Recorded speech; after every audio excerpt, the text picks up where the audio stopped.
Skyblaze Overseas Education Consultant. Study in UK. Low fee and without IELTS. 2 years work permit. Admissions are open for September 2024. Mobile number 9989999003.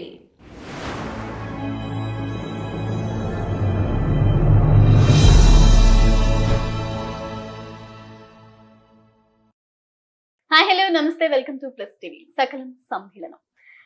Budget సమావేశాల తర్వాత అంటే budget సమావేశాలనే కాదు, అటు తెలుగు రాష్ట్రాల్లో ఎన్నికలు జరిగిన తర్వాత కూడా ఎక్కడికక్కడ రాజకీయంగా కూడా ఏదో ఏదో రకమైన సమస్య అనేది తిరుగుతూనే ఉంది. అది పొలిటికల్ గా తిరుగుతుందా, లేదంటే కక్షపూరితంగా జరుగుతున్నాయా, పార్టీల పరంగా జరుగుతుందా, ఇలా రకరకాలైన క్వశ్చన్స్ అనేవి అందరిలోనూ మెదులుతున్నాయి. ఇటు రాజకీయ రంగాన్ని ఇలా పక్కన పెడితే సినీ రంగంలో కూడా ఆ డ్రగ్స్ అని లేదంటే ఇంకొకటి సమస్యలు అన్నీ కూడా చుట్టుముడుతున్నాయి. మాట్లాడదాం. మనం ఎవరి ఆఫీస్కి వచ్చేసామంటే గోసాల శ్రీనివాసరావు గారి దగ్గరికి, ఆయన హైకోర్టు అడ్వకేట్, అలాగే పొలిటికల్ అనలిస్ట్. ఒకసారి మాట్లాడదాం, ఇవన్నీ డిస్కస్ చేద్దాం. ఈ సమస్యలకి ఏమైనా పరిష్కారాలు ఉన్నాయా, అసలు వీటికి సంబంధించిన కేసులు పెట్టే అవకాశం ఉందా, నిన్న బడ్జెట్ సమావేశాల్లో జరిగిన ఇష్యూస్ గురించి కూడా ఒకసారి డిస్కస్ చేద్దాం. నమస్తే సార్. నమస్కారం. బడ్జెట్ సమావేశాల తర్వాత అంటే ఒకసారి తెలుగు రాష్ట్రాల్లో ముఖ్యంగా ఏది జరిగినా రెండు రాష్ట్రాలకి అంటే విడిపోయి ఉన్నా కూడా కంబైన్డ్ గా సమస్యలు అనేవి కనిపిస్తూ ఉంటాయి. బడ్జెట్ సమావేశాల్లో జగన్ మానవ హక్కులకి సంబంధించి మాట్లాడి, అంటే ఇన్ని హత్యలు జరిగాయి, ఇంత జరిగింది, ఇవన్నీ మాట్లాడుతూ వస్తున్నారు. ఏం జరుగుతోంది, మానవ హక్కులకు సంబంధించి ఏం చేయగలుగుతుంది ప్రభుత్వం అంటున్నారు. ఏ ప్రభుత్వం మారినా కూడా ఇవి సమస్యలు అనేవి వస్తూనే ఉన్నాయి. ఇది పార్టీలకి సంబంధించి అనుకోవాలా, వీటిని పార్టీలకి సంబంధించి వ్యక్తిగతంగా ఒకళ్ళనొకళ్ళు డామినేట్ చేసుకోవడానికి, విమర్శించుకోవడానికి ముందుకెళ్తున్నారా, అసలు ఎలా చూడాలి దీన్ని? అసలు భారతదేశంలో ఒక ప్రజాస్వామ్య వ్యవస్థ, డెమోక్రటిక్ సిస్టమ్, మంది పార్లమెంటరీ డెమోక్రటిక్ సిస్టమ్ అంటారు. రాజ్యాంగం నిర్దేశించింది. రాజ్యాంగం నిర్దేశించే ప్రజాస్వామ్య వ్యవస్థలో పరిపాలన అంటే ఏమిటి మనందరికీ తెలుసు. ప్రజల చేత, ప్రజల కొరకు, ప్రజల చేత అని అంటారు. Of the people, by the people, for the people. కాబట్టి ఇక్కడ భారతదేశంలో బహుళ రాజకీయ పక్షాలు ఉంటాయి, రాజకీయ సిద్ధాంతాలు. ఈ రాజకీయ పార్టీలు వచ్చిన ప్రాంతీయ పార్టీలు, జాతీయ పార్టీలు, వాళ్ళ సిద్ధాంతాలు, వాళ్ళ యొక్క పని విధానం, వాళ్ళ యొక్క భారతదేశంలో ప్రభుత్వం ఎలా ఉండాలి, విధానం ఎలా ఉండాలి. విధానాలు అంటే ఏమిటి? పరిపాలనా విధానము, వ్యవసాయ విధానము, పారిశ్రామిక విధానము, రాజకీయ విధానము, విద్యా విధానము. భారతదేశం మొత్తం అంతా అంటే ఇప్పుడున్నటువంటి 140 కోట్ల మంది శ్రేయస్సు కోసం, సంక్షేమం కోసం పరిపాలన చేసేటువంటి దానికి ఒక సైద్ధాంతికమైన మూలం ఎలాగుండాలి, ప్రాథమికమైన ఏంటి, బేస్ అంశం ఎలా ఉండాలి, దాని నుంచి ఆలోచించుకుంటే మనకి ప్రధాన అంగాలు 3 ఉన్నాయి. రాజ్యాంగం నిర్దేశించిన రంగాలు. ఒకటి లెజిస్లేటివ్, చట్టాలు తయారు చేస్తారు, విధానాలు తయారు చేస్తారు. రాజ్యాంగం నిర్దేశించిన విధంగా చట్టబద్ధంగా చట్టసభలలో చట్టాలు నిర్మాణం అవుతాయి, చట్టాలు చేయబడతాయి. చేసిన చట్టాలని అమలు చేస్తూ చట్టం చెప్పినట్టుగా పరిపాలన కొనసాగించడానికి అన్ని విధాలా కూడా కార్యనిర్వహణ రంగంలో పనిచేయడానికి నెక్స్ట్ కనిపించేది ఎగ్జిక్యూటివ్. మూడవది, అసలు ఈ చట్టాల మధ్యన కానీ, ప్రజలకి వచ్చినటువంటి వివాదాలకు కానీ, రాజ్యాంగం సంబంధించిన వివాదాలకు కానీ, ఏ వివాదం వచ్చినా పరిష్కరించేటువంటి ఒక వ్యవస్థ న్యాయ వ్యవస్థ. ఈ న్యాయ వ్యవస్థ 3 విధానాలు ఉన్నాయి. 3 చోట్ల పనిచేసేది వ్యక్తులే. అక్కడేమో భగవంతుడు లెజిస్లేటివ్ అంటే శాసన వ్యవస్థలో భగవంతుడు వచ్చేసి లేరు. అక్కడ కూడా వ్యక్తుల్లోంచి ఎన్నుకోబడిన వాడే శాసన వ్యవస్థ. ఇంకా కార్యనిర్వహణ వ్యవస్థ వ్యక్తులతోటే చదువుకున్న వాళ్ళైతే పరీక్షలు పెట్టి వీళ్ళ యొక్క సామర్థ్యాన్ని గుర్తించి, వీళ్ళ యొక్క నైపుణ్యాన్ని గుర్తించి, వీరి యొక్క శీలాన్ని కూడా గుర్తించి ఉద్యోగాలు ఇస్తారు. శీలం ప్రధాన క్యారెక్టర్. 3 న్యాయ వ్యవస్థలో కూడా అంతే. మనకి ఒక ఊళ్ళో చెరువులో నీళ్లు ఉన్నాయి. అందరూ పశువులు తాగడానికి, మనుషులు తాగడానికి, చెట్లు పోయడానికి నీళ్లు పట్టుకెళ్తారు. ఆ చెరువులోంచే పట్టుకెళ్తారు. ఆ చెరువులో పట్టుకెళ్ళిన నీళ్లు ఎవరింటికైనా అవే. మీ ఇంట్లో శుభ్రంగా, మా ఇంట్లో మకిలిగా ఉండవు. కాబట్టి ప్రజలందరూ కూడా ఆ చెరువులోంచి పుట్టుకొచ్చిన వాళ్ళే అనుకుందాం. ఈ 3 వ్యవస్థలో పనిచేసేవాళ్ళు. దీంట్లో ఉత్తములు, అధములు అన్నవాళ్ళు ఎవరు ఉన్నారంటే అక్కడ మనకి దొరికిన మనుషులే. అంచేది ఎవరినో వ్యవస్థను విమర్శిస్తూ ఉంటారు. వ్యవస్థలు తానంతలో పనిచేయవు. శాసన వ్యవస్థలో మనం వెళ్ళి పనిచేస్తున్నాం, అల్లరి చేస్తున్నాం. శాసన వ్యవస్థను ధిక్కరిస్తున్నాం, శాసన వ్యవస్థని మనమే ఉరుబాలు చేస్తున్నాం. కార్యనిర్వహణం అదే నెక్స్ట్ న్యాయ వ్యవస్థ. ఇప్పుడు మీరు మానవ హక్కుల ఉల్లంఘన జరుగుతోంది మా రాష్ట్రంలో అని ఎవరో ప్రతిపక్ష నాయకుడు అన్నాడు. ఆయన ఇక్కడ ప్రధాన పేచీ ఏంటంటే అధికారంలో ఉన్న పార్టీ ప్రభుత్వం పార్టీది అవుతోంది. అంచేత వాళ్ళు మాట్లాడుతుంటే మా ప్రభుత్వం అంటూ ఉంటారు రాజకీయ పార్టీలు. మేము చేసాం, మేము ఈ డబ్బులు పంచాం, మేము పెన్షన్లు ఇస్తున్నాం, మేము రోడ్లు వేసాం, మేము మీరేమిటి? దేశ ప్రజల ఆస్తిది ప్రభుత్వం చేస్తుంది. ప్రభుత్వంలో అధికారంలో ముఖ్యమంత్రిగా మీరున్నా నేనున్నా జగన్ ఉన్నా చంద్రబాబు నాయుడు ఉన్నా ఎవరున్నా ఇదే పద్ధతిలో పరిపాలించాలి. చట్టం చేయబడింది, చట్టం శాసనాలు ఉన్నాయి, శాసనాలు చెప్పిన ప్రకారం పరిపాలన జరగాలి. ఎవరున్నా పరిపాలన అది జరుగుతుంది. అంచేది మీరు ప్రభుత్వం నేనే అనుకుంటే తప్పు. అధికారంలో ఉన్న చంద్రబాబు నాయుడు గారు కానీ జగన్మోహన్ రెడ్డి గారు కానీ భారతీయ జనతా పార్టీ వాళ్ళు కానీ లేకపోతే ఏ పార్టీ వాళ్ళైనా ఆంధ్రప్రదేశ్లో కానీ తెలంగాణలో కానీ తమిళనాడులో కానీ దేశంలో ఏ రాష్ట్రంలో అయినా అధికారాన్ని చేపట్టినటువంటి ముఖ్యమంత్రి ఎవరైతే ఉన్నారో ఆ పార్టీకి ప్రభుత్వానికి తేడా లేకుండా మాట్లాడుతున్నారు. ప్రభుత్వము పార్టీ రెండు ఒకటైపోతున్నాయి. నా ప్రభుత్వం అనేది ఇద్దరు. కేంద్రంలో నా ప్రభుత్వం అనే మాట ఎవరన్నా మాట్లాడితే అది రాష్ట్రపతి, మై గవర్నమెంట్ అంటారు. రాష్ట్రాల్లో గవర్నర్ అంటారు. బడ్జెట్ సమావేశంలో అసెంబ్లీలు మాట్లాడుతూ మై గవర్నమెంట్ అనే పదం రాజ్యాంగం ప్రకారం రాష్ట్రపతి అంటే ప్రజల చేత ఎన్నుకోబడిన ప్రజా ప్రతినిధి, ప్రజలందరికీ ఒక ప్రతినిధి. ఇక్కడ గవర్నర్ కూడా రాష్ట్రపతికి ప్రతినిధిగా, రాజ్యాంగ ప్రతినిధిగా, ప్రజాప్రతినిధిగా ఉంటారు. మై గవర్నమెంట్ అంటారు. ముఖ్యమంత్రి my government, minister my government, MLA my government, పార్టీలో పనిచేసే కార్యకర్త మై గవర్నమెంట్. మేము రోడ్లు వేసాం, మేము అరెస్ట్ చేసాం. చంద్రబాబు నాయుడు గారు అరెస్ట్ అయితే టీవీ డిబేట్లో కుర్రాడు డిబేట్లో మాట్లాడుతూ మేము అరెస్ట్ చేసాం అన్నాడు. మేము అరెస్ట్ చేయడం ఏంటంటే భారత దేశంలో ఒక రాజ్యాంగ వ్యవస్థ ఉంది. ఆ వ్యవస్థ కంప్లైంట్ తీసుకుంది, కంప్లైంట్ మీద ప్రాథమిక దర్యాప్తు చేసింది, భార్యకు దర్యాప్తు చేసింది, అరెస్ట్ చేయాలనుకుంది. మేమంటావే నువ్వు అక్కడే లిఫ్ట్ వచ్చింది. ఇప్పుడు మానవ హక్కుల ఉల్లంఘన ఈ దేశంలో జరుగుతూనే ఉన్నాయి. ఏ గవర్నమెంట్లోనైనా ఉన్నాయి. ఏం చేస్తే గవర్నమెంట్ నేను అనుకోవడం వల్ల నా ప్రతిపక్షం గవర్నమెంట్ లేదు కాబట్టి నేను దాష్టికం వాళ్ళ మీద చేస్తా. ఇప్పుడు మనం హైదరాబాద్లో ఉన్నాం కదా, ఫుట్పాత్లు ఉన్నాయి కదా, ఫుట్పాత్ల మీద ఇప్పుడు మందు కొనుక్కోవాలి, ట్యాబ్లెట్ కొనుక్కోవాలి, ఏదో సాయంత్రానికి రొట్టె కొనుక్కోవాలి, అయితే తినాలని ముసలివాడు 70 ఏళ్ళు 80 ఏళ్ళు అయినా ఎవ్వరూ లేరు ఇంట్లో అతను చేసి పట్టేయడానికి. పిల్లలందరూ ఉద్యోగాల్లో ఎక్కడెక్కడో ఉన్నారు. భార్య ముసలావిడ ఈయన ఉన్నారు. మందుల షాప్కి వెళ్ళి మందులు కొనుక్కోవాలి. బండి లేదు, బండి రాదు, కారు లేదు, ఎవరు లేరు. నడుచుకుని కర్ర పట్టుకుని కూర తీసుకుని వెళ్ళి కనుక్కుంటాడు. ఎలా వెళ్తాడు? రోడ్డు మీద వెళ్ళాలి, కారు గుద్దేస్తుంది, ప్రమాదం. ఫుట్పాత్ నుంచి వెళ్ళాలి, ముసలాళ్ళని. ఫుట్పాత్లు ఉన్నాయి అందుకే కదా, పెడిస్ట్రియన్స్ కోసం, పాదచారుల కోసమే కదా ఫుట్పాత్. అవి ఖాళీగా ఉన్నాయా? ఖాళీగా లేవు కదా. మరి మానవ హక్కులు ఉల్లంఘన జరగలేదా? మానవ హక్కుల ఉల్లంఘన ప్రతి చోట హాస్పిటల్లో సరైన వైద్యం అందక, సరైన మందులు అందక, ఎలకలు పరిగెడుతూ అక్కడ పందుల వార్డులో తిరుగుతూ, కుక్కలు తిరుగుతూ, మానవ హక్కుల ఉల్లంఘన. తాగే నీరు పరిశుభ్రంగా లేదు, స్టాండర్డ్ లేదు, ప్రమాణాలతో లేదు, మానవ హక్కుల ఉల్లంఘన. రోడ్లు సరిగ్గా లేవు, యాక్సిడెంట్లు, గోతులు, వర్షం పడితే రోడ్డు ఎక్కడో కనపడదు. ఇలాంటప్పుడు మరి ఎందుకు సరే నీ గవర్నమెంట్ లోనే జరుగుతోందని చెప్పేసి ఒకళ్ళ మీద ఒకళ్ళు నిందలేసుకోవడం వల్ల అది ఏం చేసుకోవట్లేదు. ప్రజల దగ్గర అవతల గవర్నమెంట్ని, ఆ నాయకుడిని బదనాము చేసే కార్యక్రమంలో భాగమే. నేను వచ్చినా నువ్వు అలాగ మాట్లాడతావు, నువ్వు వచ్చినా నేను అలాగ మాట్లాడతా. రోడ్లు అస్తవ్యస్తంగా ఉన్నాయి, పడిపోతున్నారు పిల్లలు. ఈ మూతలు తీసేసి ఎంతమంది దాంట్లో జారిపోయారు పిల్లలు వర్షాలు వస్తే హైదరాబాద్ నగరంలో. కాబట్టి మానవ హక్కుల ఉల్లంఘన ఎక్కడ జరిగింది? మీ రాజకీయ కక్షలు కావేశాల మధ్యనే జరుగుతోందా? నిత్యం మానవ హక్కుల ఉల్లంఘన జరిగిందా?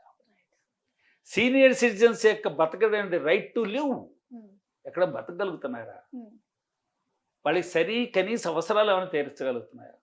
కాబట్టి ఒక రాజకీయమైన డిబేట్, రాజకీయం అస్త్రం అవతల వాళ్ళని విమర్శించేటప్పుడు నిజమే మానవ హక్కుల ఉల్లంఘన జరిగితే ఖచ్చితంగా నిరసన తెలియజేయాలి, ఖచ్చితంగా దాని మీద చర్యలు తీసుకోవాలి, రాజకీయాలకు అతీతంగా ఆలోచించాలి మానవ హక్కుల ఉల్లంఘన జరిగింది అని.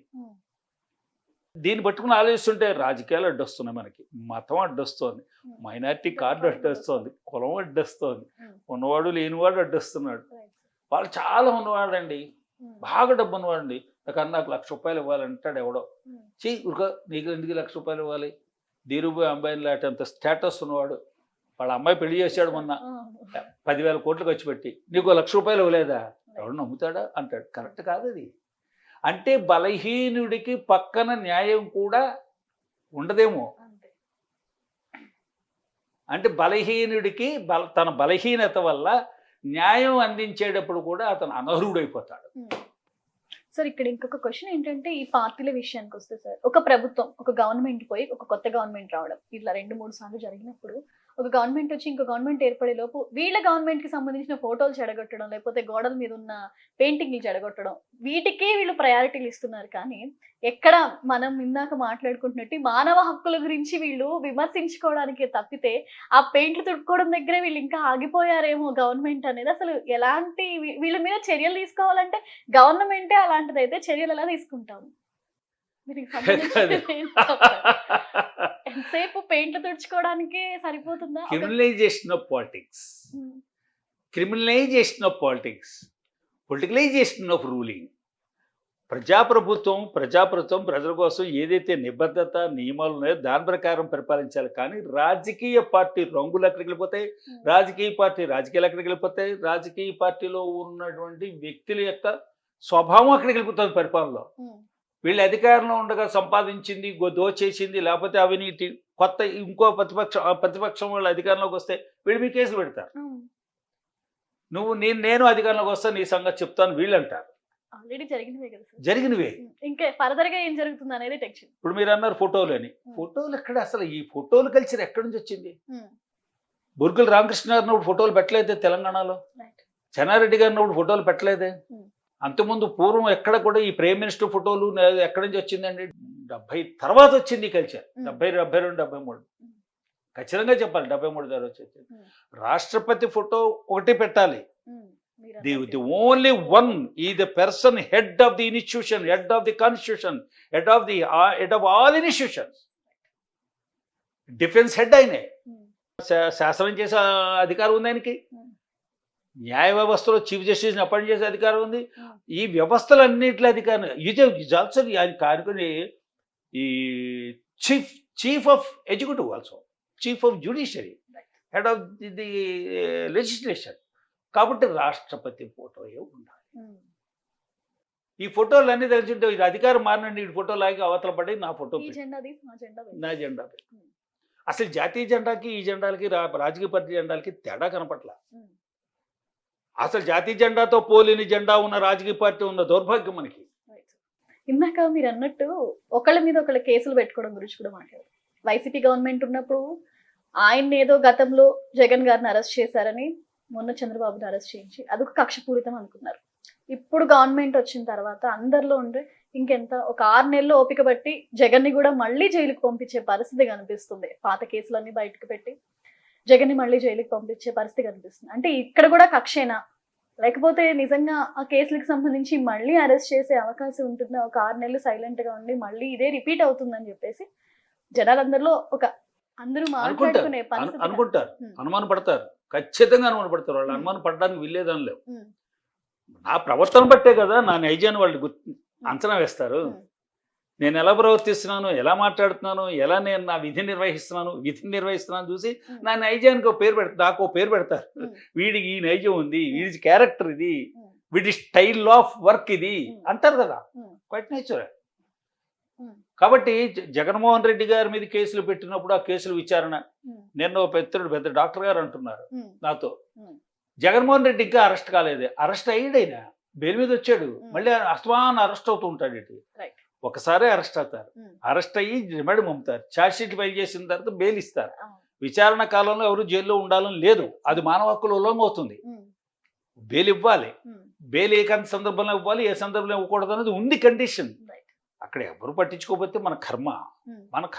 ఇప్పుడు బెయిల్ మీద ఉన్న జగన్ గారిని ఇప్పుడు అరెస్ట్ చేసే అవకాశం అంటే మళ్ళీ ఎందుకు అరెస్ట్ అంటే ఇప్పుడు అంటే ఆల్రెడీ ఉన్న సెక్షన్స్ ని బయటికి తీసి అంటే పాత కేసులు ఏవైతే ఉన్నాయో మళ్ళీ ఒకసారి తీసినప్పుడు అరెస్ట్ చేసే అవకాశమే లేదా? ఇంకా అరెస్ట్ చేసేసారు అన్నిట్లో.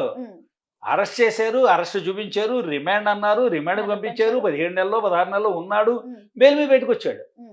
నువ్వు బెయిల్ మీద పెట్టుకొచ్చావు, నువ్వు బెయిల్ మీద పెట్టుకొచ్చావు అంటూ ఉంటారు కదా. నువ్వు ఈ పైంచి నిన్న ఈయన అంటలేదు, ఇంకా ఆయన వెళ్ళి వచ్చాడు కాబట్టి దీని అంతటికి అరెస్టులు మళ్ళీ చెయ్యాలి అని వాళ్ళు ఉన్నారు. 180 మంది ఉన్నారు మళ్ళీ చేయాలి. అరెస్ట్ చేశారు, బయట మళ్ళీ అరెస్ట్ చేస్తే ఏమవుతుంది? రాజ్యాంగం ఉల్లంఘన కదా. అంతే కదా. ఇప్పుడు అతను కోర్టుకు వెళ్తాడు, ఎందుకని మళ్ళీ అరెస్ట్ చేస్తావు? ఆల్రెడీ అతను అరెస్ట్ చేసి బెయిల్ మీద ఉన్నాడు కదా. బెయిల్ మీద ఉన్నప్పుడు బెయిల్ రద్దు చేయి. కొత్త కేసెస్ ఏవైనా కొత్త కేసులు ఏవైనా పెడితే కనుక ఇప్పుడు ఆ బెయిల్ కూడా రద్దు అవుతుంది. బెయిల్ రద్దు అయ్యి అరెస్ట్ అయ్యే అవకాశం, ఈ కొత్త కేసులో అరెస్ట్ అవుతాడా? అలాంటి అవకాశం జగన్ మీద అంటే ఫర్దర్ గా జరగబోయేది అదే. జగన్ ఖచ్చితంగా మళ్ళీ అరెస్ట్ అవుతారని జనాలు మాట్లాడుకోవడానికి కారణం అదే. ఏదైనా కొత్త కేసు మీరు వేసిన ప్రశ్న ఎలా ఉంది తెలిసిన, ఆయన్ని మీరు నాకు కొడతారా? అతను అక్కడ కూర్చున్నాడు కదా, అతన్ని మీరు కొడతారా అన్నట్టుంది. నాకు ఒళ్ళు మండితే కొడతాను, నాకు అహం పెరిగితే కొడతా, నాకు ఒంటివి స్పృహ లేకపోతే కొడతా, ఏం తప్పు చేయకపోయినా కొడతా. ఏం చేద్దంటే నాకు మైట్ పవర్ ఉందని. ఆయన్ని అరెస్ట్ చేయడానికి ఏమైనా కారణం చెప్పండి, ఎందుకు అరెస్ట్ చేస్తారో. ఇవి బాగా తప్పు చేశాడు, 5 సంవత్సరాల అధికారంలో అధికార దుర్వినియోగం పాల్పడ్డాడు, లేకపోతే లల్లు ప్రసాద్ యాదవ్ను, కేజ్రీవాల్ను, ఇక్కడ నుండి కవితను అరెస్ట్ చేశారు కదా. అంచేత ఇప్పుడు కూడా ఆయన మీద కేసు పెట్టడానికి ఉంది, అంటే ఫెయిర్గా. కానీ మీరు అతనిలో నేరం చేసి ఉండి అక్కడ క్రైమ్ రిజిస్టర్ అయినా ప్రజలకి ఏమి వెళ్తుందంటే మెసేజ్ వెళ్తుందంటే దౌర్భాగ్యం అని చెప్తున్నా. చంద్రబాబు నాయుడు జగన్మోహన్ రెడ్డి మీద కక్ష తీసుకుంటున్నాడు. మొన్న కూడా అదే అనుకున్నారు కదా సార్. అందరూ ఎలా అనుకుంటున్నారు అంటే లాస్ట్ చంద్రబాబు గారిని స్కిల్ డెవలప్మెంట్ కేసులో అరెస్ట్ చేసినప్పుడు కూడా అంతే ఎలా అనుకున్నారు. జగన్ ని అన్ని సంవత్సరాలు జైల్లో పెట్టిన దానికి జగన్ రివెంజ్ తీసుకున్నాడు. ఇంకొక మాట, జగన్మోహన్ రెడ్డి గారి మీద ఉన్న కేసులు విచారణకు రాకపోవడం కారణం మోడీ గారు ఈయనకి సమర్థిస్తున్నారు. కేసులు పెండింగ్ ఉన్నది ఆంధ్రప్రదేశ్లో, అయితే ఇక్కడ తెలంగాణ కోర్టులో ఉన్నాయి. మోడీ గారు ఎక్కడ చేశారు? న్యాయ వ్యవస్థ, జడ్జీలు అంతా ఇక్కడ ఉన్నారు. మీరు విచారణ చేసినట్టు ఇన్వెస్టిగేటింగ్ ఏజెన్సీ మీ పోలీస్ వ్యవస్థ, సిబిఐ ఇక్కడ దిగినా సరే తంతామనేటువంటి రకాలు. మీరు మా రాష్ట్రం రావద్దు సిబిఐ, మీకు ఇచ్చిన పెర్మిషన్ రద్దు చేస్తున్నాం అంటే సిబిఐ ఈ 2 రాష్ట్రాల పోలీసు వ్యవస్థ కన్నా గొప్పదేం కాదు, పవర్ఫుల్ ఏం కాదు. బోర్డర్లోకి వచ్చి ఆగిపోవాలి వాళ్ళు. State is powerful than centre. చాలా మంది తెలియదు. వాళ్ళు అక్కడి నుంచి డబ్బులు మాత్రం పంపించాలి, ఆ డబ్బులు లెక్కలు అడగకూడదు.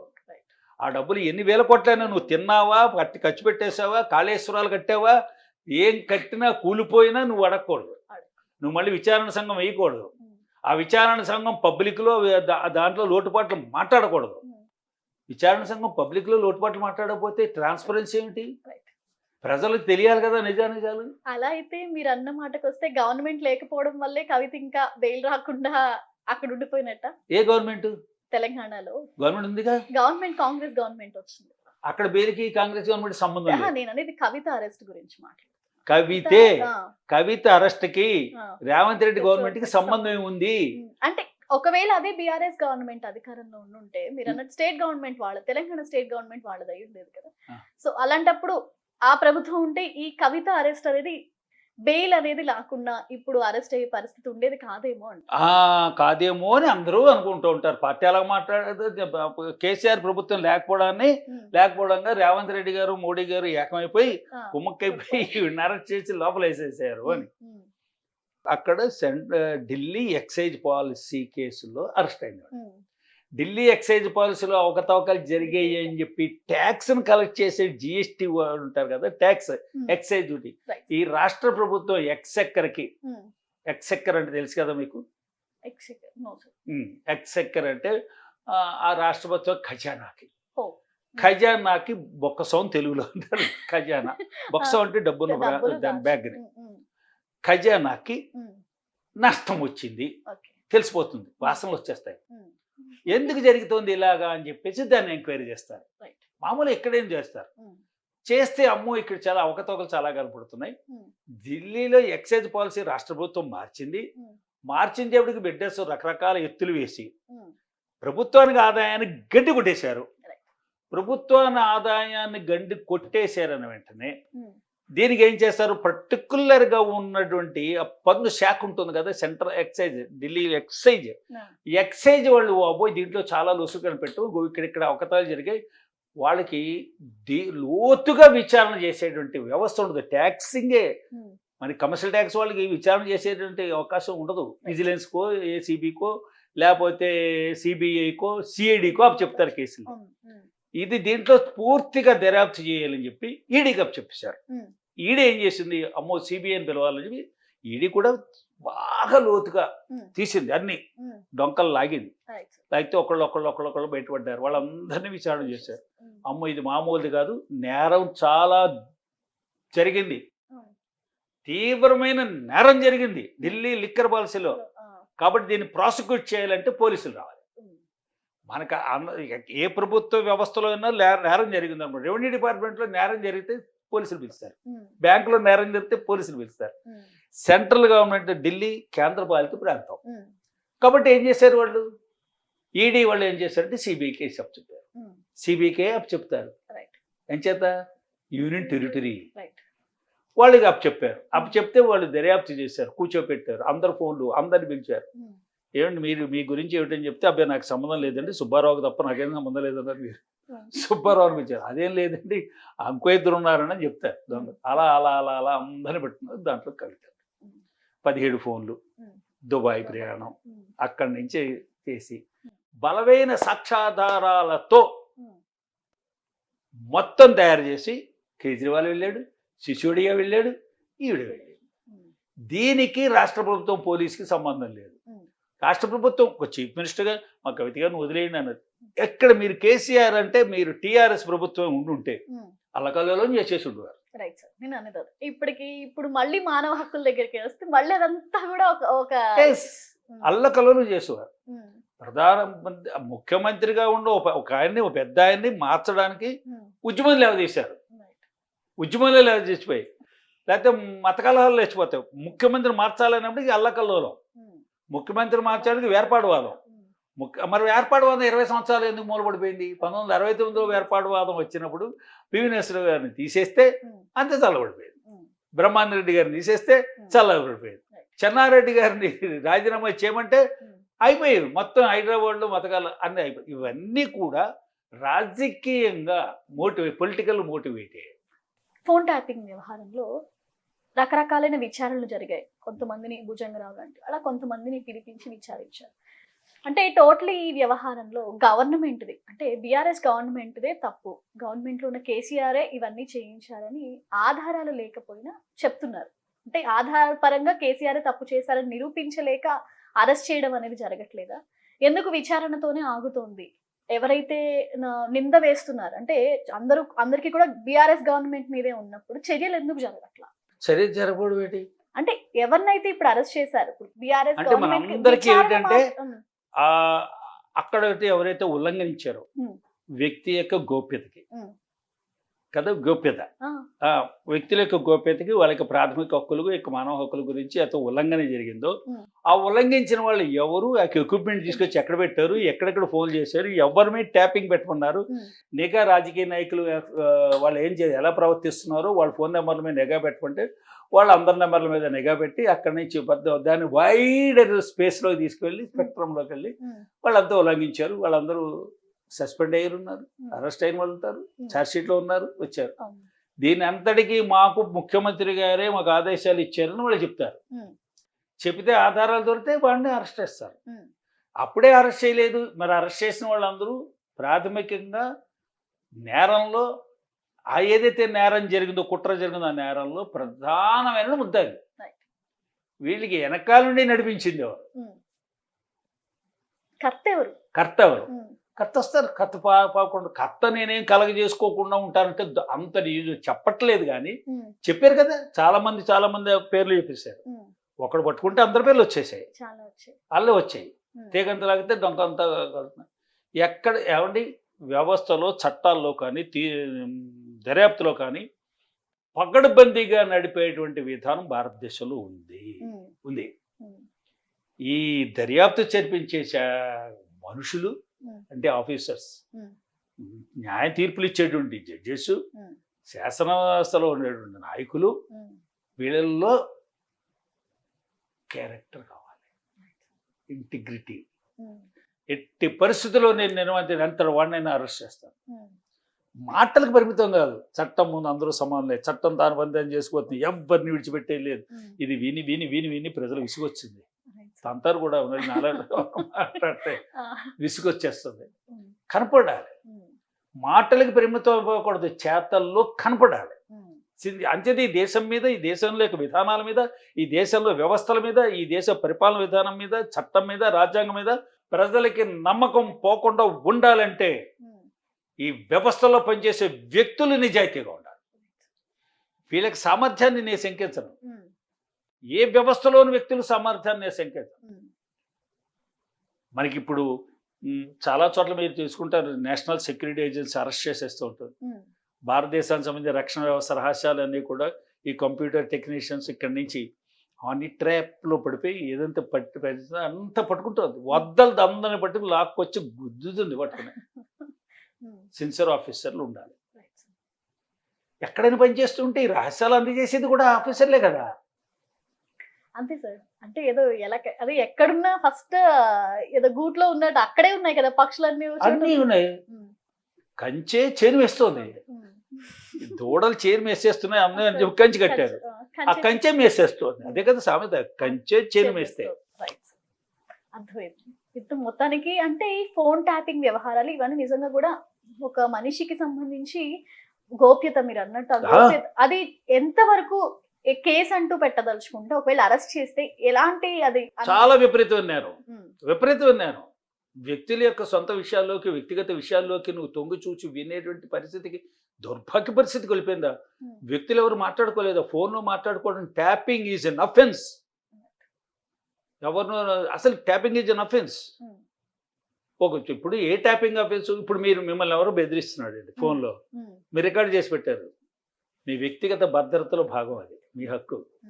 ఇక నన్ను బ్లాక్మెయిల్ చేస్తున్నాడు, బెదిరిస్తున్నాడు, నన్ను ఇలా ఫోన్లో మాట్లాడుతున్నాడు, ఆ ఫోన్ ఈ నెంబర్ నుంచి వచ్చింది, ఈ మనిషి మాట్లాడుతున్నాడు, మెసేజ్లు ఎలా పెట్టాడు, వాట్సాప్ మెసేజ్లు పెట్టాడు, ఫోన్ ఇదిగో రికార్డ్ చేశాను. మీరు సుబూత్ అంటారు, సాక్ష్యాధారాలు. మీరు తీసుకొచ్చినట్టు కంప్లైంట్కి అవన్నీ సాక్ష్యాధారాలు. ఆ వ్యక్తి ఆన్సర్ చేసుకోవాలి. వాటికి నాకు వ్యక్తిగత గోప్యత లేదా, నేను మాట్లాడినంత రికార్డు అనడానికి లేదు. నేరస్తులను పట్టుకోవడానికి మనకి రక్షణ వ్యవస్థతో పాటు పోలీసు వ్యవస్థకి కొన్ని సదుపాయాలు ఇచ్చారు. పెర్మిషన్ తీసుకోవాలి. మీరు పెర్మిషన్ తీసుకోకల్లా, నా దగ్గర ఉంది అంటారు, చూపించమ్మా అంటారు. బడ్జెట్ సమావేశాల్లో జరిగిన దాంట్లో తెలంగాణ స్టేట్కి కొంతమేర వనరుల విషయంలో కానీ కొంత అన్యాయం జరిగింది. అంటే ఏపీకి జరిగినట్లుగా తెలంగాణకి జరగలేదేమో అని అనుకుంటున్నారు. సో దీనికి సంబంధించి మీరేం చెప్తారు? భారతదేశంలో ఉన్న రాష్ట్రాలన్నిటికీ కేంద్రం దగ్గర నుండి నిధుల్ని పంచేది నీతి ఆయోగ్. అక్కడ కూడా ప్రధానమంత్రి గారే టేబుల్ కూర్చుంటారంటే నేనేం చేయలేదు. ఆయన లెక్కలు చూస్తాడు. ఒక్కొక్క రాష్ట్రాల నుంచి పన్నుల్లో, కేంద్రానికి వెళ్ళే పన్నుల్లో భాగం ఎంత రేషియో, దాని నుంచి మళ్ళీ వెనక్కి వస్తాయి. ఆ పన్నులు వాటాలంటారు దాన్ని. కేంద్రం సహాయం చేసేటువంటిది, కేంద్రం నిధులు ఇస్తుంది కేంద్రం యొక్క పథకాలకి, సంక్షేమ పథకాలు. కేంద్రం సంక్షేమ పథకం పెట్టింది.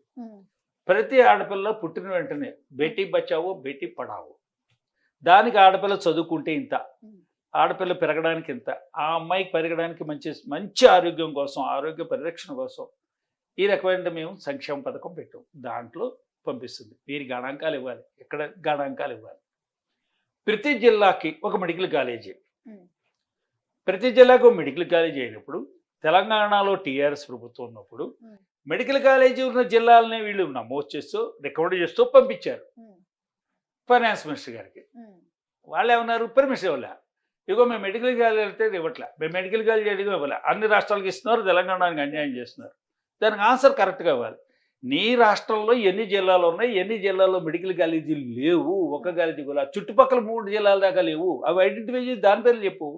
నువ్వు ఉన్న మెడికల్ కాలేజీ ఆల్రెడీ ఉన్న జిల్లా పేర్లే చెప్తున్నావు అని చెప్పి సమాధానం ఇచ్చారు కేంద్ర ఆర్థిక మంత్రి గారు. విన్నారు ఇదంతా కూడా. దుమ్ము పోసేస్తే ప్రజలందరికీ మనకి అన్యాయం చేసేస్తున్నారు అక్కడ. నీవు వెనుకబడిన జిల్లాలు ఏమిటి, నీ వ్యవసాయ ఆధారిత జిల్లాలు ఏమిటి, విద్యుత్ శక్తి ఏమిటి, నీకు విద్యుత్తుని ఎలా నిర్మాణం చేసుకుంటున్నావు, నీ గ్రిడ్ ఎలా చేస్తున్నావు. నువ్వేమో హెచ్చరేట్ పెట్టి పక్క రాష్ట్రానికి కొన్నావు. ఆ దాంట్లో అవకతవకలు జరిగాయని చెప్పి పెట్టారు, కమిషన్ వేస్తున్నారు. నీకు ఏ డబ్బులు పంపించినా సరే మిస్యూజ్ అయిందని అంటున్నారు అందరూ. ఈ రాష్ట్రంలో పరిపాలించిన వ్యక్తులు లోపం, రాష్ట్రాంధ్ర లోపం కాదు. ఇక్కడ ఇంతవరకు కూడా ఈ 10 ఏళ్లలో 2014 నుంచి 24 వరకు ఈ 2 ఏళ్లలో విడిపోయిన 2 రాష్ట్రాల్లో మిగులు బడ్జెట్ ఉన్న రాష్ట్రం తెలంగాణ. మిగులు బడ్జెట్, బ్రహ్మాండమైన బడ్జెట్. అసలు ఈ బడ్జెట్ చూసి అందరూ ఆశ్చర్యపోయారు. నెంబర్ 1 స్టేట్ ఇది. మరి దాన్ని ఎక్కడ ఖర్చు పెట్టేశారు, దేనికి ఖర్చు పెట్టేశారు, ఖర్చులు ఎలా జరిగాయి, దీని మీద ఆడిట్, కేంద్రానికి ఆడిట్ చేసే అధికారం లేదు. రాష్ట్రంలోనే ఆడిట్ చేసుకోవాలి. ఇచ్చే నిధుల మీద జమా ఖర్చులు అడిగే అధికారం లేదని అందరూ వాదించారు. జమా ఖర్చులు వచ్చే అధికారం ఎందుకు లేదు, ఎప్పుడు లేదు? నీ పన్నువాట నీకు పంపించినప్పుడు నువ్వే ఖర్చు పెట్టుకోవాలి. కానీ కేంద్రం పంపిస్తుంది సెంట్రల్లీ ఎయిడెడ్ ప్రాజెక్ట్స్కి, దాన్ని నువ్వు లెక్క చెప్పాలి. ఇదంతా వివరించి చెప్పేటువంటి వాళ్ళు లేరు. అందరూ రాజకీయం మాట్లాడే. రేవంత్ రెడ్డి మీద ఎలా విమర్శిద్దాం, కేసీఆర్ కింద విమర్శించుద్దాం, ఏ రాజకీయం వచ్చినా విమర్శించు, తప్పు చేస్తే విమర్శించే. నువ్వు వాడిని కింద లాగేసి నేను అధికారం రావడం కోసం విమర్శిస్తున్నాను తప్ప పరిశుభ్రమైన పరిపాలన కోసం విమర్శించడం కాదు. విమర్శ అంతా దేనికి ఉండాలి? రిఫార్మేషన్. ఈ రాష్ట్రంలో మంచి ప్రభుత్వం రావడం కోసం నేను పాజిటివ్గా నేను విమర్శిస్తున్నా కాదు, అలాగే వ్యక్తిగత విమర్శలు. దోచుకున్నావు ఎన్నుకోవడం ఆయనకి ఎవడెక్కడ దాచాడో చెప్పడం. వీళ్ళందరిది నువ్వు నేరస్తులు అంటారు. ఎక్కడ నేరం చేసావో స్పష్టంగా చెప్పాలి. అక్కడ ఇంత దోచవు, నా దగ్గర సాక్ష్యాలు ఉన్నాయి. గ్రైనేట్ ఎక్స్పోర్ట్స్లో ఎవరు ఎంత తినేశారు, ఎంత గ్రైనేట్ అవ్వో, నీకు ఇచ్చిన కొండ ఎంత, నీకు ఇచ్చిన లీజుకి ఇచ్చినట్టు మైన్ ఎంత, నువ్వు ఎంత తవ్వావు, ఎంత ఇల్లు వచ్చింది, ఎంత ఇల్లు అక్రమంగా నువ్వు కాకినాడ పోర్ట్ నుంచి ఎక్స్పోర్ట్ చేసావు, దాని మీద సెంట్రల్ గవర్నమెంట్ రావాల్సిన పన్ను ఎంత నష్టపోయింది, దీని మీద లెక్కలు చెప్పరు, అసలు చెప్పరు. దాని మీద వివరంగా చెప్పరు. వివరంగా నువ్వు దాచుకున్నావు, నువ్వేం చేసావో నాకు తెలుసు, నువ్వేం చేసావో తెలుసు. మీ ఇద్దరు కొట్టుకుంటూ ప్రజలందరినీ ప్రేక్షకుల్లా చూస్తూ మరి ఎవడు నేరం చేశాడరా, ఎవడెక్కడ నేరం చేశాడరా, ఎన్ని వేల కోట్లు వచ్చేసారా, ఎన్ని లక్షల కోట్లు వచ్చేసారా, ప్రభుత్వ ఖజానాకి జమ చేయించండిరా. ఈ విధంగా కేంద్రం ఇస్తున్న డబ్బులుకి జమా ఖర్చులు చెప్పకపోతే ఆడిట్ ఒప్పుకోదు. నీతి ఆయోగ్ అడుగుతుంది వెళ్ళి.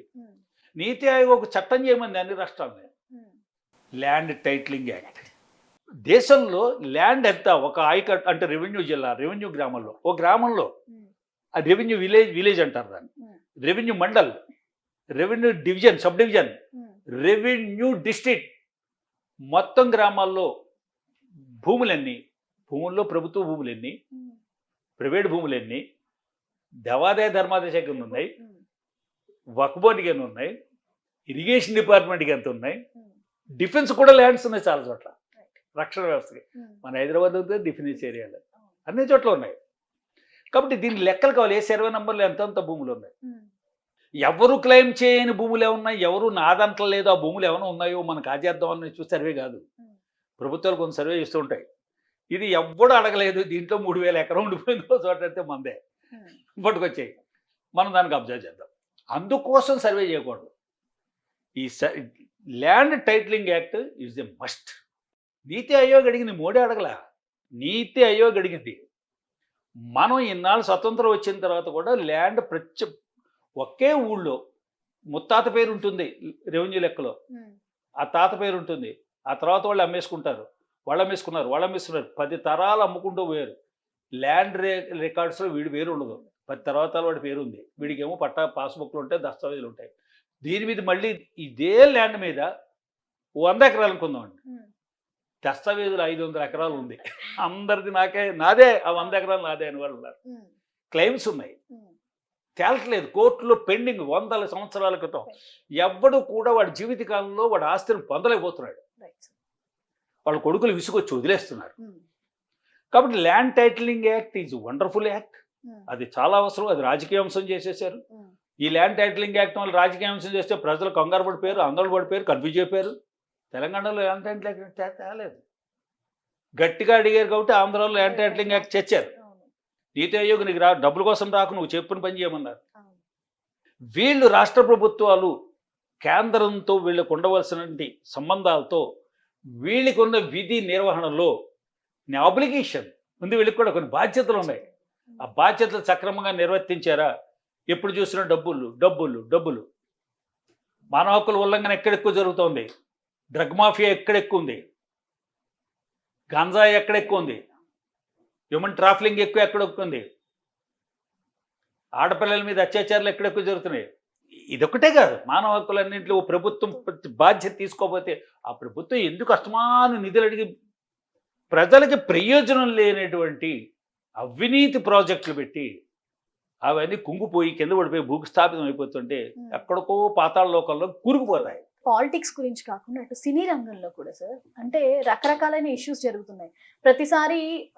ఎలాంటివంటే ఒక వివాహేతర సంబంధం అనుకోవాలా, వివాహ సంబంధం అనుకోవాలా కూడా తెలియని పరిస్థితి. వాళ్ళు చెప్పే కారణాలు మనకి అవి వివాహేతర సంబంధం అనుకోవాలా, ఏది అర్థమయ్యే పరిస్థితి కూడా ఉండదు. వాళ్ళ ఆన్సర్లు అలా ఉంటాయి. ఇందులోకి డ్రగ్స్ ఇష్యూస్ వస్తాయి. అసలు దీని అంతటిని ఎలా చూడాలి? అసలు వీళ్ళకి సంబంధించి వాళ్ళని ఏం చేయాలి? అసలు వాళ్ళ మీద కేసులు పెట్టి ఒకళ్ళ మీద ఒకళ్ళు నిందలు వేసుకోవడం వల్ల జనాలు పిచ్చోళ్ళు అవడం, వాళ్ళ కోసం టీవీలు చూడడం, ఇదంతా జరుగుతుంది తప్పితే అసలు ఆ పరిస్థితికి, ఒక సమస్యకి పరిష్కారం అనేది దొరికినట్టు ఎక్కడ కనిపించట్లా. దీనికి సంబంధించి ఏం చెప్తారు సార్? ఒకళ్ళ పేరు ఎత్తక్కర్లేదు, ఒక 6 నెలలు కళ్ళు మూసుకుంటే మళ్ళీ ఒక 4 నెలలకు ఏదో వినిపించడం, ఇలానే జరుగుతుంది సార్ ప్రతిసారి. సినీ రంగంలో ఉందా తప్ప ఎక్కడ జరుగుతుంది? ఏ రంగమైనా ఎక్కడైనా the very holy institution of marriage, వివాహం అనేది ఇన్స్టిట్యూషన్. వైవాహిక బంధం, వైవాహిక జీవితం అన్నది ఒక ఇన్స్టిట్యూషన్. దాని నుంచి పక్కదారి పట్టించి హోలీగా ఉండవలసిన ఇన్స్టిట్యూషన్ని అన్హోలీగా తయారు చేసి దానికి మద్దతు చెప్పేటువంటి వాళ్ళు ఉండి, yes they are at liberty to live, to lead, living in relations అనేది మనం ప్రోత్సహిస్తూ మద్దతు తెలుపుతూ లీగలైజ్ చేస్తే ఏ పర్సనల్ లైఫ్, ప్రైవేట్ లైఫ్, ఆవిడకి స్వేచ్ఛ ఉంది, ఫ్రీడమ్ ఉంది. Nobody can compel. చదువుకి ఫ్రీడమ్, వ్యక్తిగత అభివృద్ధికి ఫ్రీడమ్. నేను ఆటలాడతాను, క్రికెట్ ఆడతాను, ఫుట్బాల్ ఆడతాను, లేదా జిమ్నాస్టిక్స్ ఆడతాను, రైట్? You will miss. దాంట్లో నన్ను గైడ్ చేయండి, దాంట్లో నాకు తర్ఫీదు ఇవ్వండి, దాంట్లో నాకు ట్రైనింగ్ ఇవ్వండి. ఒలింపిక్స్కి వెళ్ళి మెడల్స్ తీసుకొస్తాను. స్విమ్మింగ్లో ఇవ్వండి, విలువిద్యలో ఇవ్వండి. లేకపోతే నన్ను విద్య, నేను ఏ చదవాలని విద్యను ఎన్నుకునేటువంటి హక్కు. కానీ సొసైటీకి సంబంధించినంత వరకు, సోషల్ లైఫ్ అంటారు, సొసైటీకి సంబంధించిన వరకు, కుటుంబానికి, సమాజానికి, గ్రామము, సమాజం, కుటుంబం, ఇదంటికి ఒక స్కేల్ ఉంది కొలవడానికి. అవి వైలేట్ చేయకూడదు. ఒక పక్కన తల్లిదండ్రులను చూడకపోతే senior citizens rights, protection rights అని యాక్ట్ తీసుకొస్తూ, వాళ్ళని చూడకపోతే వాళ్ళ పిల్లల్ని కూడా నేరస్తులు చేస్తూ, వాళ్ళకి మెయింటెనెన్స్ ఇప్పించేలా చేసి మంచి సంక్షేమం అది చూస్తూ ఒక పక్కన అలా ఎదుగుతూ, పిల్లల్ని చదివించుకోకపోతే, పిల్లల్ని స్కూల్కి పంపకపోతే, పూర్వం అయితే 5 years 6 years, ఇప్పుడు పిల్లల్ని ఖచ్చితంగా బయటపెట్టాలి.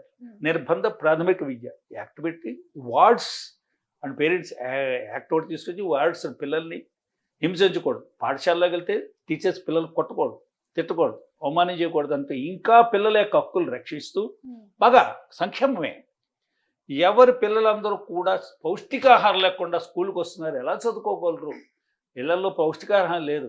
అంచేది మధ్యాహ్నం భోజన పథకం పెట్టి చదివిస్తూ, చదువులు కూడా వీళ్ళకి మనమే ఫీజులు కడతాం ప్రభుత్వం. ఎవరికైతే ఆర్థికంగా వెనకబడి ఉంటారో, ఆర్థికమైన కులాలు ఉన్నాయో, ఆర్థికమైనటువంటి వ్యక్తులు ఉన్నారు, కొన్ని వాళ్ళందరికీ మనం చదివిస్తూ ఉంటూ, వివాహం వచ్చేప్పటికి అది పర్సనల్ అనేసి ఇన్స్టిట్యూట్ డ్యామేజ్ అయిపోయింది. పిల్లలు ఎక్కడికి వెళ్ళిపోతారు? ఇష్టం వచ్చిన నిర్వచనాలు ఇచ్చేస్తే, మొన్న ఒక ఆవిడ, అది నాకు రీల్ చేశాను, భార్యాభర్తల యొక్క సంబంధం గొడవలు కొట్టుకుంటున్నారు, ఇది లాయర్గా నా దృష్టికి వస్తాయి. చాలా విమర్శించేసింది మన విధానాలని, మన పోకడల్ని, మనం తీసుకుని ఆలోచించే ధోరణి. ఒక లాయర్గా నన్ను కూడా వేలే చూపించినట్టుగా అనిపించింది. అమ్మాయికి ప్రొటెక్షన్ లేదా అన్నట్టుగా అడిగింది. నాకు రక్షణ లేదా? వాడి ఇష్టం వాడా? ఏమిటి ఎక్కడికి వెళ్ళిపోతున్నాం? భార్యాభర్తలకు వచ్చిన ఇలా రక్షణ లేదా? ప్రొటెక్షన్ ఏది? స్త్రీకి ప్రొటెక్షన్ ఏది? పిల్లలు చూడకపోతే ప్రొటెక్షన్ ఉంది. తల్లిదండ్రుల్ని చూడకపోతే ప్రొటెక్షన్ ఉంది, విద్యాలయాల్లో ప్రొటెక్షన్ ఉంది, బయటికి వెళ్తే సమాజంలో ప్రొటెక్షన్ ఉంది. ఎక్కడా ప్రొటెక్షన్ లేకుండా అయిపోయి ఇది నీకు స్వేచ్ఛ, స్కై ఇది లిమిట్, ఇష్టం వచ్చిన తెగతెక్కలాడడానికి అనేసుకుంటే ఈ దేశంలో institutions, parental institution, father mother, ఇల్లు అనేది డొమెస్టిక్ లైఫ్. చట్టాలు తప్ప అంటే నేను ఏమంటున్నానంటే ఇది చట్టం చట్టం అక్కడ తీసుకురా తీసుకురాలేదు. అంటే ఇప్పుడు కో లివింగ్ లో ఉండొచ్చు. కోలివింగ్ లో అంటే కో లివింగ్ అనేది ఇంతకు ముందు మనకి లేదు సార్. ఇప్పుడు ఆ కల్చర్ కొత్తగా వచ్చి దానికి కల్చర్ రాలేదు, కల్చర్ కి తలుపులు తీసాం. తీసి ఇప్పుడు దాన్ని ఇప్పుడు చట్టపరంగా కూడా కలిసి ఉండొచ్చు ఇన్ని సంవత్సరాలు. ఒకవేళ ఒక భార్యాభర్త విడిపోతే ఇన్ని సంవత్సరాల తర్వాత అతను ఇంకో పెళ్లి చేసుకున్నది చెల్లుతుంది. ఇలాంటి విడిపోతే there is no chance for reunion. మేము భార్యాభర్తలుగా కలిసి జీవించడానికి అవకాశాలు సుదూరంగా కూడా లేవు, కన్సూప్ మేరలో లేవు. కాబట్టి మాకు విడాకులు గ్రాంట్ చేయండి అని విడాకులు పుచ్చుకొని ఎవరిదాన్ని వెళ్ళిపోతాం అనుకుంటే వెళ్ళిపోండి. ఆ పిల్లల సంగతి, పిల్లల్ని కనేసిన తర్వాత మాకు స్వేచ్ఛ అంటారేంటి? పిల్లల్ని కనకండి. పిల్లలు కనేసిన తర్వాత నీ హక్కుల కన్నా వాళ్ళ బాధ్యతలు ఉన్నాయి. You cannot claim I'm at Liberty, I have a right to enjoy my life the way in which I like అనడానికి లేదు. పిల్లలు ఏం చేస్తారు? ఎక్కడే సృష్టిలో ఏ జంతువైనా, ఏ పిల్లైనా, ఏ కుక్క అయినా, ఏదైనా పిల్లలు వెళ్తుందా? ఎందుకు ఆ రకమైన ఇక్కడ ఒకళ్ళ హక్కుల్ని, ఆ బాధ్యతల్ని పిల్లలు పెంచవలసిన బాధ్యత తల్లిదండ్రులది. ఇక్కడ నువ్వు ఇదే చట్టం, నేనే జడ్జి, నేనే మనిషిని, పంచాయతీ చేస్తున్నా. అమ్మా నీ ఇష్టం, అమ్మా నీ ఇష్టం వచ్చాడు నువ్వు ఉండమ్మా, వాడి ఇష్టం వచ్చి వాడు ఉంటాడు. మరి పిల్లల గురించి నేను మాట్లాడకుండా, మరి వీళ్ళ గురించి ఆలోచించకుండా నేను తీర్పు ఇచ్చేస్తే నేను కూడా సమర్థించేస్తాను. అలాగా నువ్వు పిల్లల కోసం బతుకు సార్. అది కాదు సార్. ఇప్పుడు ఏంటంటే పోనీ ఒక వివాహేతర సంబంధం అనుకుంటే అది పక్కన పెడితే, కొంతమంది డ్రగ్స్ వ్యవహారాలకు కూడా పెళ్లి అనేది అడ్డు పెట్టుకొని, మొన్న ఒక చిన్న ఇష్యూ సార్, అంటే లైక్ సినిమాకి సంబంధించి ఒక చిన్న ఇష్యూ జరిగింది. అంటే వివాహం చేసుకున్నారు వాళ్ళు, అఫీషియల్ గా చేసుకోలేదు, చిరాకు పడి విడిపోయారా, మరి ఎందుకు వద్దనుకున్నారో తెలియదు. రెండు మాటలు ఇక్కడ మధ్యలో ఆపేస్తాను అనుకోద్దు. వివాహం చేసుకున్నారు వాళ్ళు, అఫీషియల్ గా చేసుకోలేదు. గుళ్ళో చేసుకున్నాం మేము. అసలు వివాహం అనే పదం పిలవకూడదండి. వివాహం ఇప్పుడు నెయ్యి ఉందండి, ఆవు నెయ్యి. పూర్వం ఇక్కడ ఆవు నెయ్యి అమ్మబడిన బొడ్డు ఉండేది. కొన్నాళ్ళకి అది కల్తీ నెయ్యి అమ్ముతున్నారు కానీ పక్కన కూడా దుకాణం పెట్టాడు. శుద్ధ ఆవు నెయ్యి అన్నాడు. అసలు ఆవు నెయ్యి అంటేనే శుద్ధంగా ఉండాలి కదా, శుద్ధ ఆవు నెయ్యి అన్నాడు. అలాగా అఫీషియల్ గా వివాహం చేసుకోలేదు. అఫీషియల్ గా వివాహం, అనఫీషియల్ గా వివాహం రెండు లేవు. కర్మ వివాహం. దేవుడు ముందు మేము పెళ్లి చేసుకున్నాము, కొన్ని సంవత్సరాలు కలిసి ఉన్నాము. ఇప్పుడు ఆ అమ్మాయి కొన్ని డ్రగ్స్ వ్యవహారాల్లో ఇరుక్కుంది, నాకొద్దు, లేకపోతే వేరే వాడితో కనిపిస్తుంది అంటే అక్కడ వివాహాన్ని అడ్మిట్ చేసినట్టేనా ఈజీ టు వ్యాలిడ్ మ్యారేజ్? ముందుకు చిన్న గొడవ ఉందండి. If both lady and gender, ఆడమగ ఇద్దరు మేము దంపతులు అని వ్యవహరిస్తూ, అలాగే అందరిని నమ్మిస్తూ, కొన్నాళ్ళు అలా జీవనం సాగిస్తూ, చుట్టుపక్కల వాళ్ళని నమ్మించి, భార్యాభర్తలవే అని నమ్మించి అలా వ్యవహరించారంటే డీమ్డ్ మ్యారేజ్, పెళ్లిగా అనుకునే సంబంధం. ఎక్కడికి వెళ్తుంది ఇది? వీటికి వీళ్ళని పర్సనల్ గా I don't agree with this. అసలు వీటికి ఏమైనా కేసులు ఉన్నాయా? అసలు ఇలాంటివి చెప్పేవాళ్ళు కేసుల సంగతి దేవుడు, చట్టపరంగా ఎలాంటి చర్య తీసుకోవాలంటారు? నేను వైపరీత్యాలు వస్తున్నాయి కదా, చట్టరీత్యా ఇంకా మీరు ఎన్ని చట్టాలు చేసుకొచ్చినా మనిషి ఎస్కేప్ అవడానికి ఏదో రకం పేరు సృష్టించుకుని, ఏదో రకం గొయ్యితో ఏదో సొంత దొరుకుతూ వెళ్తున్నాడు. స్ట్రిక్ట్ ఇన్స్టిట్యూషన్ ఆఫ్ మ్యారేజ్ ని స్ట్రిక్ట్ గా కాపాడవలసిన బాధ్యత ఇవాళ భారతదేశంలో ఉంది. లవ్ జిహాదులు చూస్తున్నాం. పిల్లలు పుట్టిన తర్వాత వదిలేస్తున్నారు. పెళ్లి చేసుకుంది పిల్లలు పుట్టించడానికి కోసం అనుకుంటున్నారు. నేను కూడా మాట్లాడకపోతే నా తల్లిదండ్రులు నన్ను శపిస్తారు. నిన్ను కన్నావు, నీకు జ్ఞానం ఇచ్చావు, మేము వెళ్ళిపోయావు, పగిలిపోయారు ఇద్దరు. నువ్వు కింద కూర్చుని ఏదో నీ స్వలాభం కోసం, నీ ప్రయోజనాల కోసం ధర్మాను విరుద్ధంగా మాట్లాడుతున్నావు, చండాలుడా అని అనుకుంటారు వాళ్ళిద్దరు అక్కడి నుంచి. అంచేత నేను ధర్మానికి విరుద్ధంగా మాట్లాడను. ఇన్స్టిట్యూషన్ ఆఫ్ మ్యారేజ్ కాపాడబడాలి, దాన్ని మించింది లేదు. రక్షణ అంతా అక్కడే. పిల్లలు, కుటుంబం, సకుటుంబ సపరివారంగా అన్నప్పుడు ఈ కుటుంబ వ్యవస్థ ఎన్ని తరాలైనా 7 తరాలు రాసుకోవాలి. అసలు ఏ తరాలు ఎక్కడ గుర్తున్నాయి? తండ్రి లేదు, తాత లేదు, ఎవరు లేదు. ఆ అమ్మాయి తల్లిదండ్రులు వీడి తెలియదు, వీడి తల్లిదండ్రులు తెలియదు. అసలు ప్రేమించుకునే వరకు అతను కులం తెలియదు, మతం తెలియదు. కులం అన్నది భద్రత.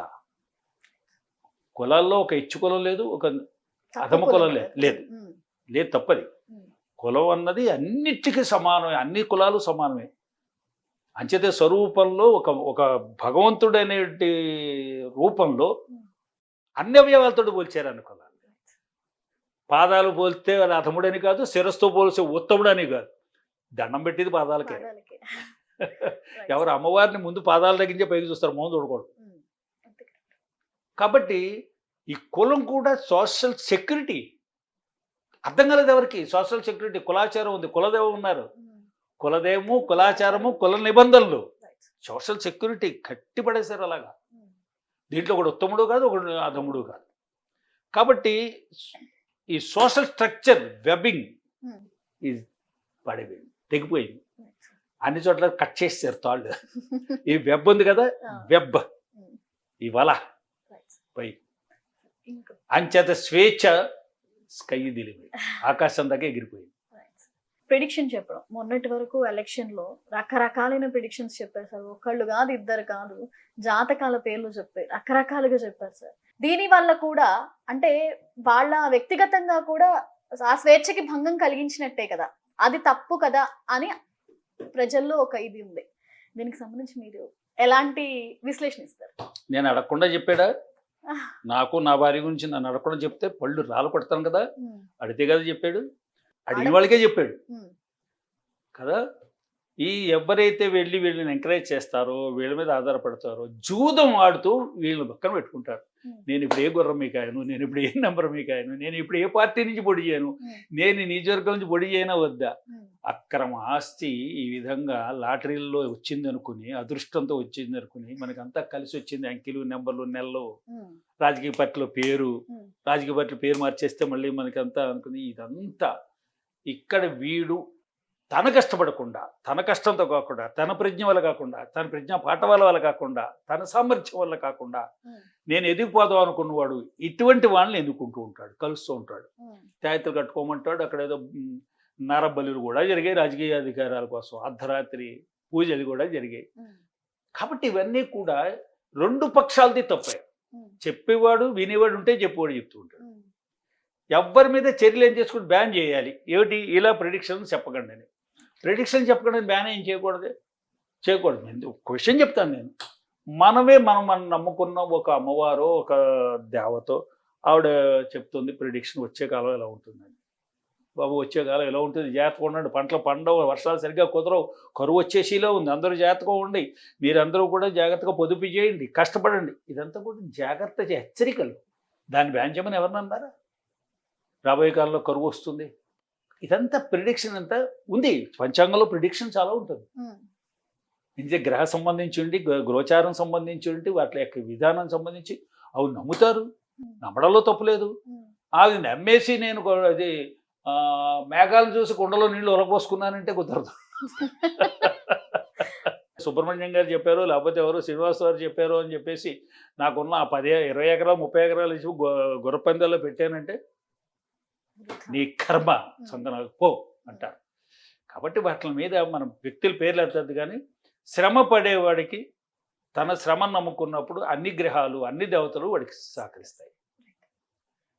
నీతిమంతంగా ఉన్నవాడికి 100 మంది 1000 మంది ప్రాణాలు తోడేసి, భూములన్నీ కబ్జా చేసేసి, అందరినీ దోపిడీ చేసి, పనిగా ఆహార పథకంలో ఆహారాన్ని అమ్మేసి, ఈవేళ ప్రజలకి చౌకగా ఇచ్చినటువంటి రేషన్ బియ్యాన్ని మూటలు, బస్తాలు, లారీలు, ట్రైన్లు అమ్మేసి, వాళ్ళు గొడవలో దాచేసి, నేను ఇప్పుడు జ్యోతిష్యుడి దగ్గరికి వెళ్తాను, ఆమె పెట్టిన కేసు నెగ్గుతానో ఊడిపోతాను. రామచంద్ర, నీ మీద సాక్ష్యం ఎంత ఉంది, పైగా నేను వాళ్ళని మేనేజ్ చేస్తాను, వీళ్ళు మేనేజ్ చేస్తాను. చచ్చేది ఈ రకంగా ప్రొడక్ట్ చెప్పిన వాళ్ళందరూ కూడా చంద్రస్వామి అని ఉండేవాడు ఢిల్లీలో. మీరు పెట్టుండవు, అందుకే నాకు తెలియదు. అక్కడ పెద్ద పెద్ద ప్రైమ్ మినిస్టర్, మినిస్టర్లు వాళ్ళందరూ వాళ్ళ పక్కన ఉంటారు.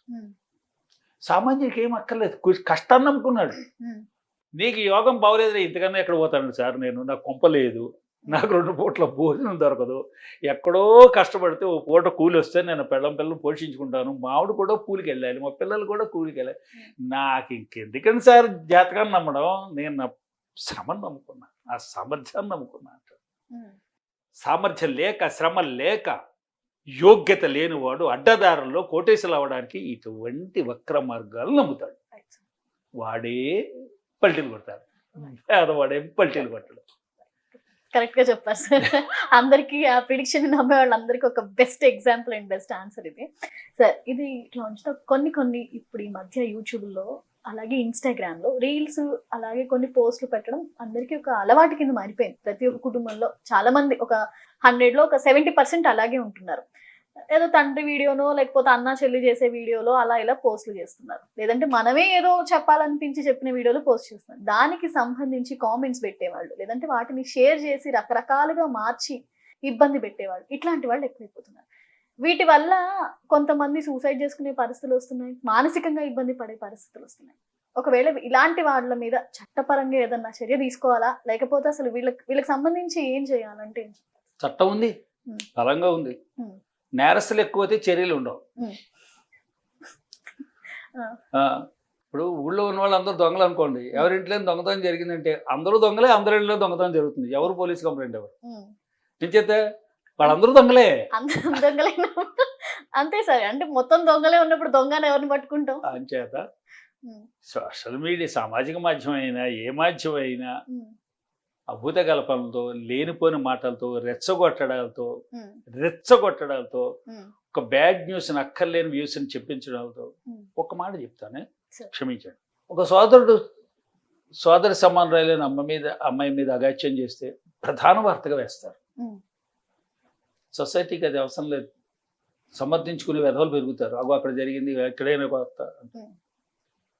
తల్లి సమానురాలైన ఆవిడ మీద ఎక్కడైనా అగాత్యం చేస్తే వార్తగా వేస్తారు. కుక్క మనిషిని కరిస్తే వార్త కాదు, మనిషి కుక్కని కరిస్తే వార్త. ఏ మాధ్యమాలు అయినా సరే సామాజిక విలువలు పాటించి సత్యమే చెప్పు, అసత్యం చెప్పద్దు. సత్యమైనా సరే సమాజానికి ఉపయోగపడకపోతే దాన్ని చెప్పద్దు. నభూయాత్. అసత్యం చెప్పకు, సత్యం చెప్పు. సత్యం కూడా ఒక్కోసారి సమాజానికి హితం కోరదు, అటువంటి సత్యాన్ని చెప్పు, తప్పులేదు. సోషల్ మీడియాలో వ్యక్తిగత దూషణలు, దేవుడిని నమ్మట్లేదంటూ ఆడు దేవుడు రాముడు ఆడు బొబ్బమంటున్నారు, ఆడు బొబ్బుంటాట, ఈడు లేవమంటే ఆడు లేస్తాడు, ఈడు బొబ్బమంటే బొబ్బునవాడు, ఈడు లేవమంటే లేచినవాడు, ఆ దేవుడు పనికి మాలినవాడు. నన్ను ఎవరో పెట్టారు, నాకు పెడుతూ ఉంటారు ఇవన్నీ. నాకు ఆ దేవుడు ఎంత పనికి మాలినవాడు అని అన్నాడు ఒక అతను. ఈవేళ ఎవరు నాకు పెట్టారు, కేసు వేయమన్నా నన్ను చెప్పిన ఆడియో తప్పైంది, మీ యొక్క మనసుని గాయపరిచారు ఆయన. కాబట్టి ఆ మనసుని గాయపరచడం అన్నది నేరం. మీరందరూ నమ్మిన సిద్ధాంతం, మీరందరూ నమ్మిన భగవంతుడు, మీ భగవంతుడిని అతను భగవంతుడు అంటే నమ్మకం లేదు. నేను భగవంతుని నమ్మను. నువ్వు నమ్మనప్పుడు ఇంక నువ్వు వాళ్ళు నమ్మిన భగవంతుడి గురించి ఎందుకు నువ్వు అస్తమానం పొద్దున్న సాయం దాకా అదే గోల్ నీకు? నువ్వు నమ్మనవాడు నీ ఏది నమ్ముతావు దాన్ని నువ్వు ప్రచారం చేయి. సత్యాన్ని నమ్ముతాను చెప్పి, సత్యమే దేవుడు నాకు, ప్రకృతి దేవుడు, ప్రకృతిని నమ్ముతాను, సూర్యభగవానుడు ప్రత్యక్ష దేవుడు నమ్ముతాను, దండం. నీరు ప్రవహిస్తుంది, జీవకోటి గంతరికి ప్రాణదానం చేస్తుంది, నీరు లేకపోతే ప్రాణాలు ఉండవు, దాన్ని నమ్ముతాను. బాగుంది, ప్రచారం చేయి. కనపడిన దేవుడిని ఎవరు నమ్మకండి, కనపడే దేవుడిని నమ్మండి, బాగుంది. నువ్వేమో కొంతమంది నమ్మే దేవుడిని నువ్వు నమ్మవు, తిడుతున్నావు. ఎందుకు నమ్మనప్పుడు తిట్టడం ఎందుకు? దీని మీద అతను క్షమాపణ కోరుకుంటూ మళ్ళీ ఏదో పెట్టాడని నాకు పెట్టాడు. రైట్. మాధ్యమాల్లో నువ్వు చెప్పదలుచుకుని నువ్వు చెప్పు, నువ్వు ఎడ్యుకేట్ చేయి. ఎవరో నమ్ముతున్న దాని మీద దాడి చేయకు, ఎవరో విశ్వాసాల మీద దాడి చేయకు. మనోభావాలను దెబ్బతీయకుండా ఉంటారు, మనోభావాలు దెబ్బతీ. ఇక్కడ వైరం వస్తుంది, మంచి ఆరోగ్యకరమైన వాతావరణం ఉండట్లే, కలిసి బతుకుతున్నాం, కలిసి మెలిసి బతుకుతున్నప్పుడు కలెక్టివ్ రెస్పాన్సిబిలిటీ ఉంటుంది. Accept others, respect others, follow your own, practice your own belief, respect others beliefs. మీ యొక్క బిలీఫ్ని నేను రెస్పెక్ట్ చేస్తాను, మీ యొక్క నమ్మకాన్ని నేను ఆచరించకపోవచ్చు, నా నమ్మకాన్ని నేను ఆచరిస్తాను. మీ నమ్మకమైన నా నమ్మకమైన లోక కళ్యాణానికి వ్యతిరేకంగా ఉండకూడదు. మన యొక్క ప్రధానమైన ఏదైతే జీవన లక్షణాలు ఉన్నాయో, చిన్నప్పుడు స్కూల్స్ బోర్డు మీద రాసేసి అసత్యం ఆడకము, పరులతో కలిసి ఉండము, జీవహింస పనికి రాదు, వీటిలన్నిటినీ నీతి సూక్తాలు నేర్చుకుని అవన్నిటినీ ప్రాక్టీస్లో కనపడపోతే మనిషి నాకు ఒక మౌలికమైన నీతివంతమైన బాధ్యత ఉందని అనుకోడు. అవన్నీ చిన్నప్పుడు రాసిన నీతి సూక్తాలు ఏం కనపడలేదు అనుకుంటాడు. కాబట్టి మీడియాలో మోరల్ లైన్స్ని అతిక్రమించడం అనేది నేరం. పగడబందీ చట్టాలు ఉన్నాయి, శిక్షించవచ్చు. Thank you so much sir. నిజంగా చాలా ఓపిక్గా ప్రశ్నలన్నిటికీ అంటే ఇలాంటి వాటి వల్ల నిజంగా మనం అన్నట్టు ఇందాక మాట్లాడుకున్నాం కొన్ని మానవ సంబంధాలు మనం ఇందాక చెప్పుకోవచ్చు కనుమరుగైపోతున్నాయి. వీటి వల్ల కొంతమంది మెంటల్ గా డిస్టర్బ్ అవుతున్నారు. సో వీటన్నిటికీ మంచి సొల్యూషన్ చెప్పినట్టే అంటే వినేవాడికి కాస్త మనం అదే చదువు వినేవాడికి కొంచెం అర్థం అవుతుంది కదా ఇలా మనం చెప్పడం వల్ల. ఆ ప్రయత్నం అంతే. సో చూసారు కదా ఏదో అంటే మానవ సంబంధాలకు సంబంధించి ముందుగా మనం మారితే అంటే ఆ కామెంట్లో ముందు మనం కూడా ఒక పాత్ర కాకుండా ఉంటే బాగుంటుంది. అది మనలోంచే మార్పు మొదలవ్వాలి ముఖ్యంగా. సో ఇలాంటి విశ్లేషణ ఇవాళ ఇంటర్వ్యూ అన్నమాట. సో ఇది ఇవాళ చూస్తూనే ఉండండి ప్లస్ టీవీ.